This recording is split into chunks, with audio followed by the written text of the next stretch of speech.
The call that changed my life came 2 weeks before the wedding I'd been funding for 2 years. "Dad, you can't come to the ceremony because of his family's traditions, but you can watch the live stream." In that moment, I realized my presence wasn't needed, only my money was. What I did next shocked everyone. My name is Greg Phillips, I'm 52 years old, and I've worked as an industrial production supervisor in Milwaukee for nearly 3 decades. I've always been a man of few words, the kind who believes actions speak louder than speeches. My life revolved around 2 things: the factory, where I supervised the medical equipment line, and my daughter Jessica, now 26. Ever since my wife passed away 10 years ago, it had been just the 2 of us against the world. Life was simple: hard work during the week, overtime on weekends, and every extra dollar went toward making sure she had a better life than I did. The last 5 years followed a routine that became almost too predictable. The calls came like clockwork every Tuesday, same time, between lunch and my afternoon meeting. 10 minutes of, "How are you, Dad?" And then came the real reason for the call: a digital marketing course, car trouble, rent issues. I kept saying yes because that's what fathers do. Family betrayal starts quietly, with small transactions that seem normal, until you take a step back and see what's really happening. I worked double shifts for 2 years straight to save up for the wedding she kept talking about more and more. Up at 5 in the factory by 6, supervising 3 shifts when needed, back home by 7 at night. Vacation? I hadn't taken one in 4 years. Every extra cent went toward her needs. Back then I thought I was building something beautiful, investing in my daughter's future. How naive to think sacrifice automatically earns you gratitude. The visits became rarer after she moved downtown last year. She used to stop by at least twice a month for dinner, always bringing dessert from the German bakery I liked. Lately, we'd only talk during the Tuesday calls and exchange the occasional quick message.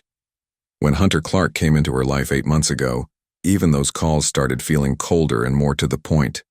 It was like I had become just another item on her to-do list, useful when needed.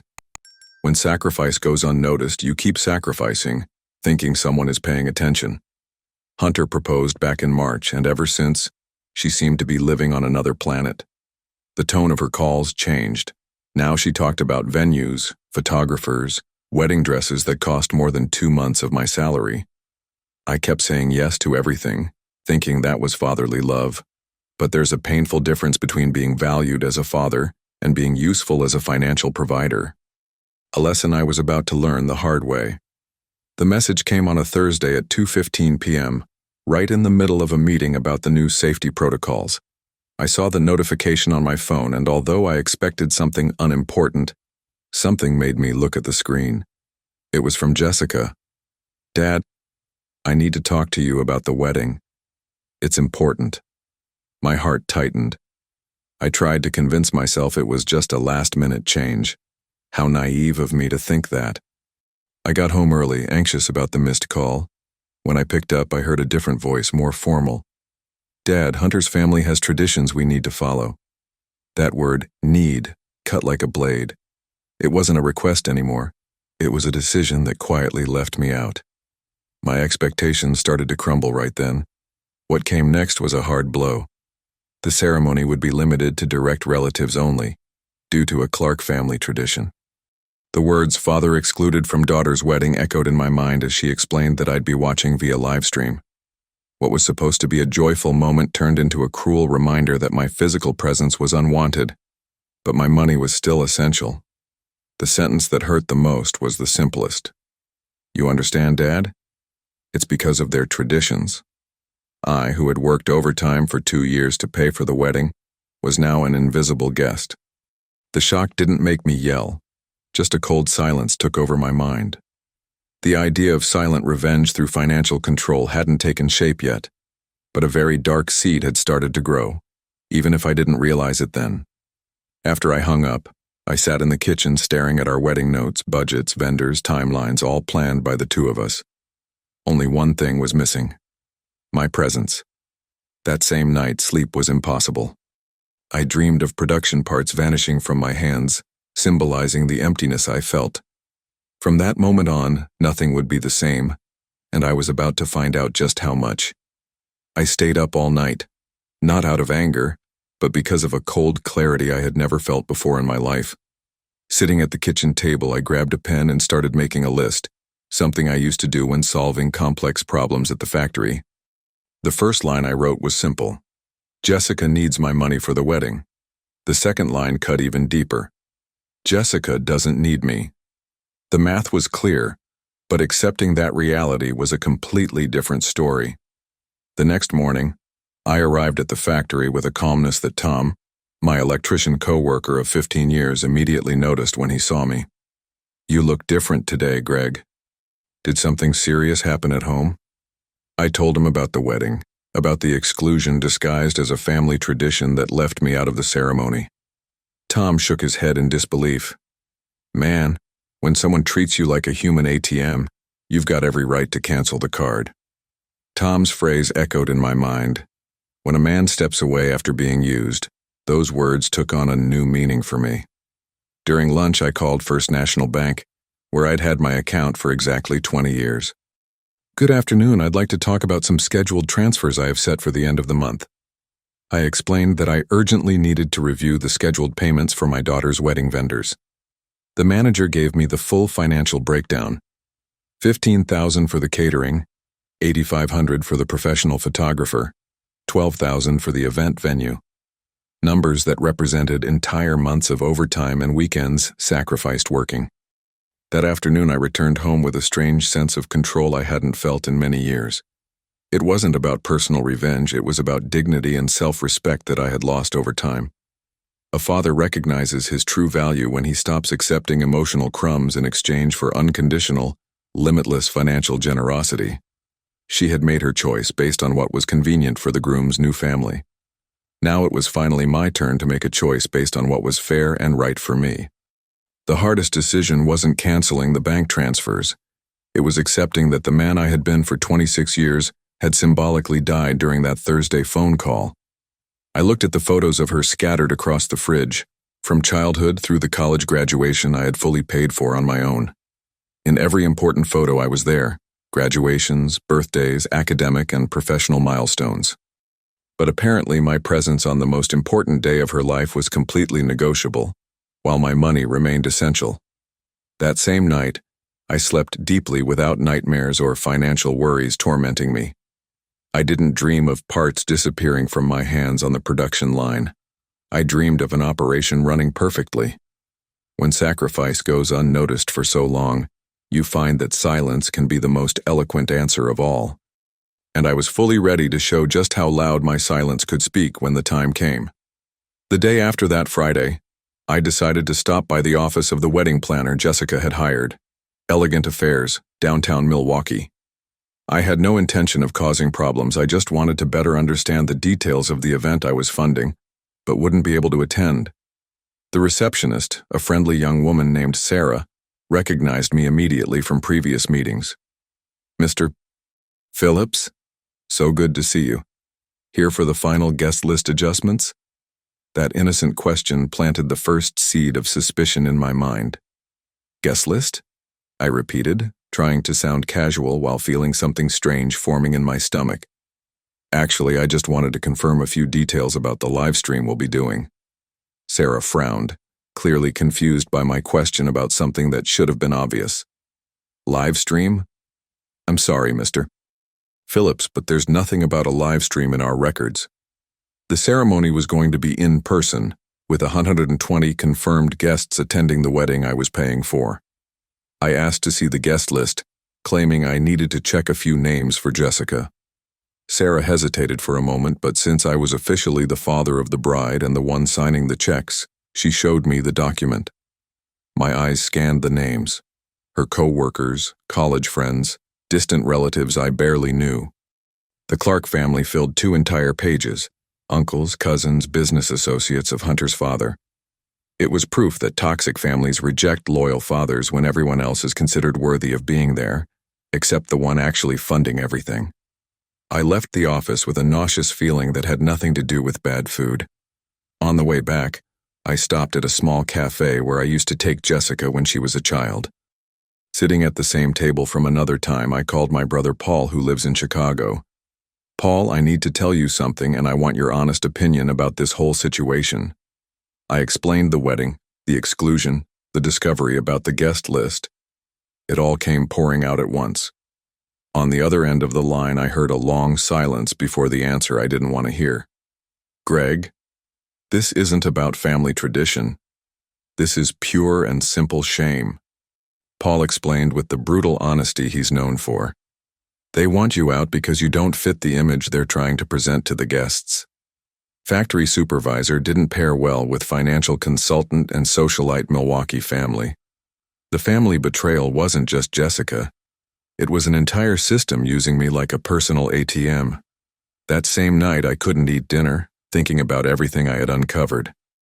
I sat in the living room looking at the bank statements from the past 2 years spread across the coffee table. Every transfer told a painful story. $15,000 in January for dress and accessories, $8,000 in March for the honeymoon in Europe, $12,000 in April for the engagement ring Hunter couldn't afford on his own at the time. Adding it all up, I had already invested over $60,000 into the future of a daughter who was excluding me. The bitterest truth was that Jessica knew exactly what she was doing from the very beginning. There was no confusion or misunderstanding. It was a conscious decision to exclude me while keeping my wallet open. I remembered the recent Tuesday calls. She would constantly ask about my health, my job, but never mentioned Hunter directly. She never invited me to get to know his family or be part of the planning. Now I understood why. I was the invisible sponsor, not the father of the bride. At sunrise on Saturday, I made a decision that would change everything in my life forever. I drove to First National Bank and asked to speak with Mrs. Rodriguez, the manager who had handled my account for over a decade. I'd like to cancel all scheduled transfers related to my daughter's wedding, I stated with a calmness that even surprised me. She raised her eyebrows, but her professionalism prevented any personal questions about my sudden decision. The silent revenge through financial control began in that moment, at that desk, in that simple but transformative conversation. The process took less than 20 minutes to undo 2 years of financial planning and personal sacrifice. Mrs. Rodriguez handed me the cancellation receipts and I carefully placed them in my wallet like war trophies. They weren't just paper, they were my dignity being restored, 1 page at a time. A father's silence changes everything, and I was about to prove that the silence of a betrayed man can be deafening. Starting Monday, Jessica would find out that her funding source had dried up completely without warning. I returned home with a strange sense of lightness, as if a massive weight had been lifted off my shoulders. After years, my money was truly mine again, and my dignity was no longer for sale in exchange for scraps of filial affection. I sat on the back porch with a cold beer, the first one I'd had on a Saturday afternoon since I started working overtime. The sun was setting over Milwaukee, and for the first time in a long time, I felt at peace. That same night, the phone rang 3 times in a row. All calls from Jessica, all ignored by me. When the 4th call came around 10 p.m., I picked up just to hear her panicked voice. Dad, did something happen with your account? The catering company said the transfer was declined. I answered with the same calm I'd used at the bank. Everything is working perfectly with my account, Jessica. Good night.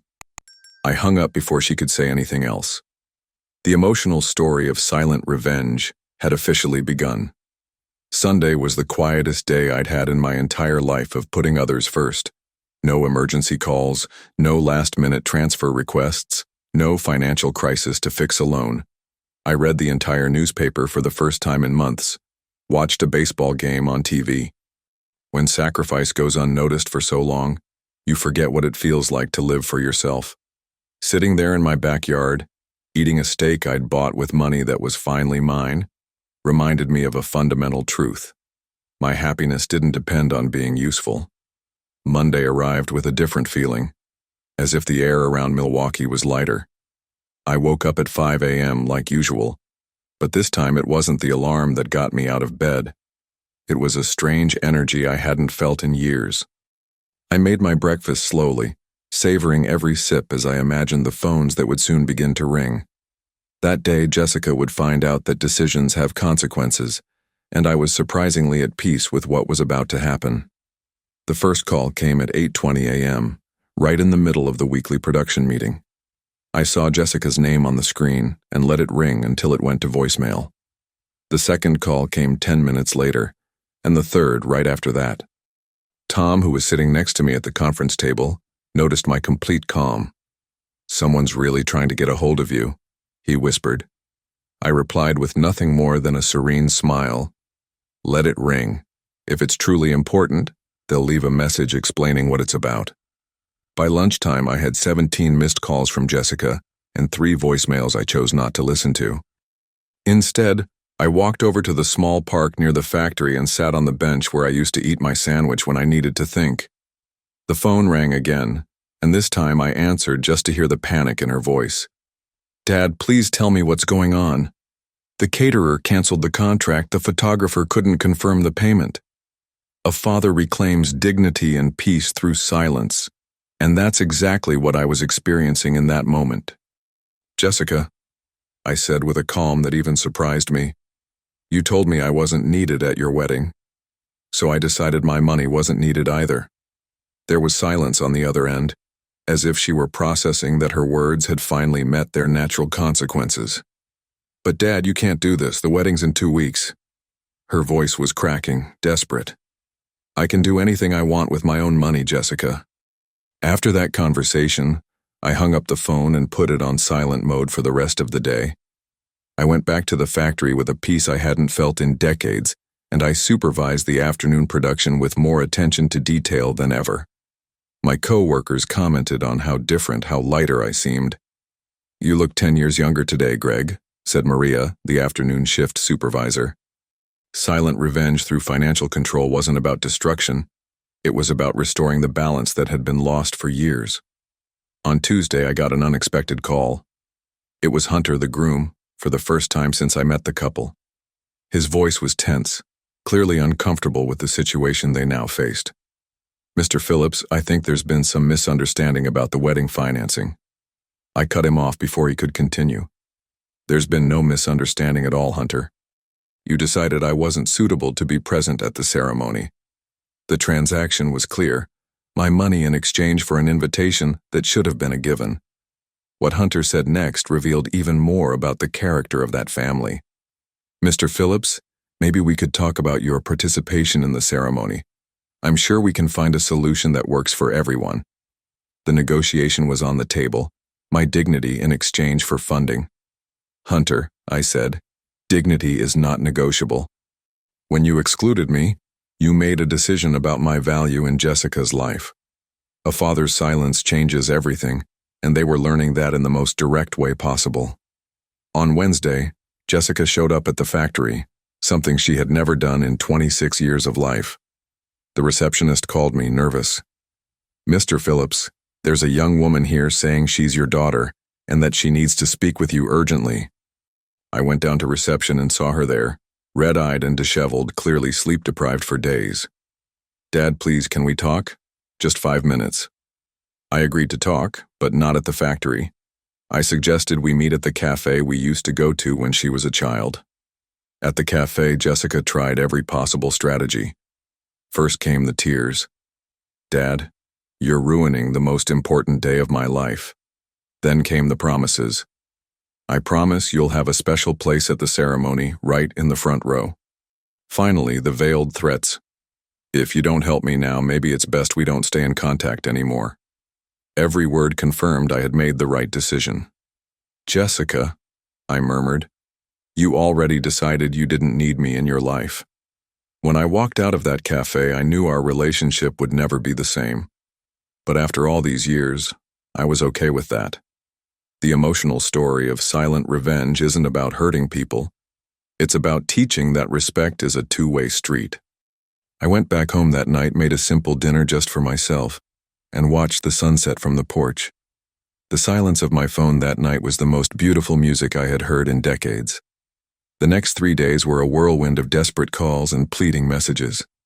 Jessica called 42 times between Thursday and Saturday. I counted each one meticulously. Hunter tried to find me at work, but security didn't let him past the reception desk. The irony of the situation amused me. The people who once deemed me unfit were now desperate for my funding. Catherine Clark sent a formal email demanding that I reconsider my irresponsible position. On Friday night, Jessica showed up at the door with Hunter and two men I didn't know. Desperation was written all over their faces when she spoke first. "Dad, I brought Hunter and his uncle, an attorney, so we could talk about a solution." The strategy was clear: legal intimidation disguised as a family talk. "There's nothing to talk about," I said from the doorway, not inviting them in. A father recognizes his true worth when he stops trading dignity for scraps of approval. Hunter revealed his true character with words that confirmed my suspicions. "Mr. Phillips, you're being childish and vindictive. This behavior isn't what we'd expect from a responsible father." To them, I was just a means to a financial end who had stopped cooperating. "Hunter," I replied with a calm that visibly irritated him, "a responsible father teaches that respect is earned, not bought." Silent revenge through financial control had never been more satisfying, watching them realize they had lost all power over me. The lawyer tried a more refined approach, talking about verbal commitments and expectations created during the planning. He was testing whether I had any legal obligation to continue funding. "Sir," I interrupted, "I didn't sign a contract.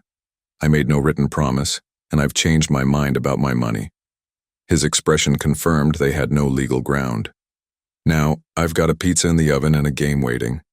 I closed the door, leaving them arguing on the porch. At sunrise on Saturday, Paul arrived from Chicago after driving all night. "I came to see how you're holding up," he said as we drank coffee in the kitchen.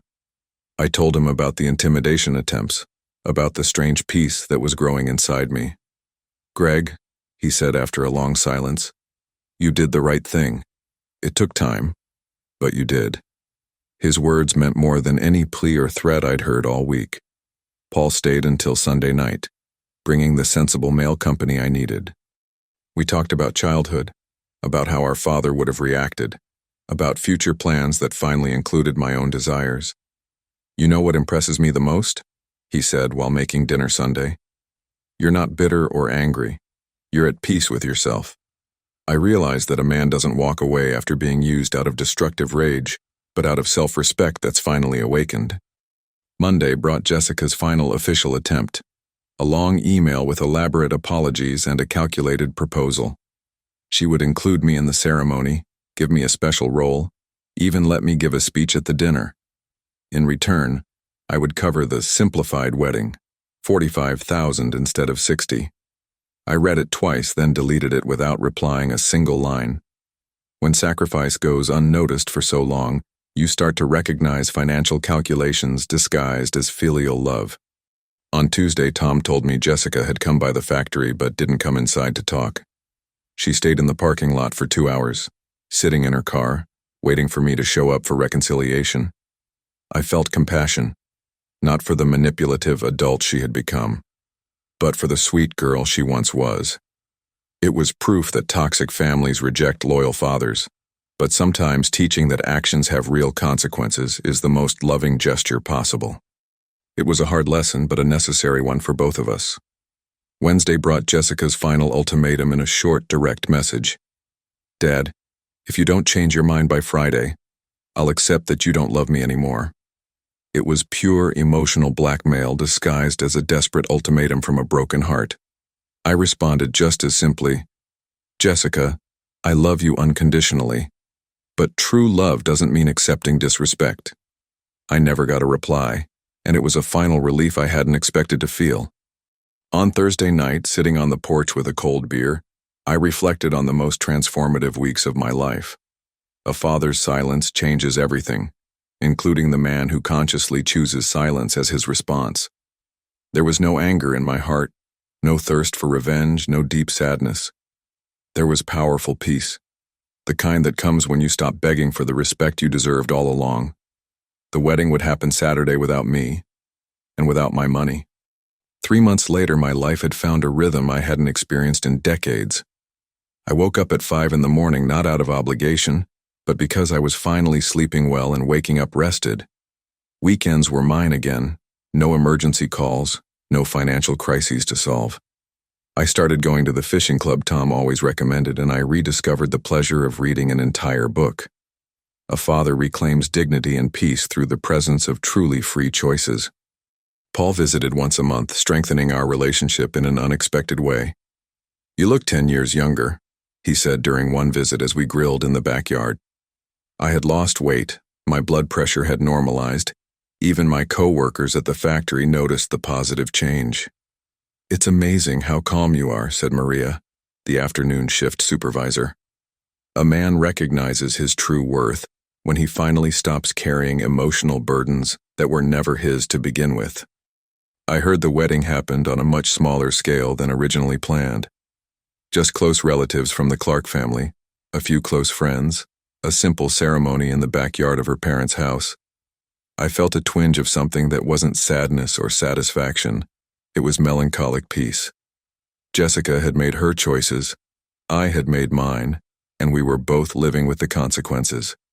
When sacrifice goes unnoticed, sometimes the best response is to stop sacrificing and start living. Last week, I found an unexpected letter in the mailbox.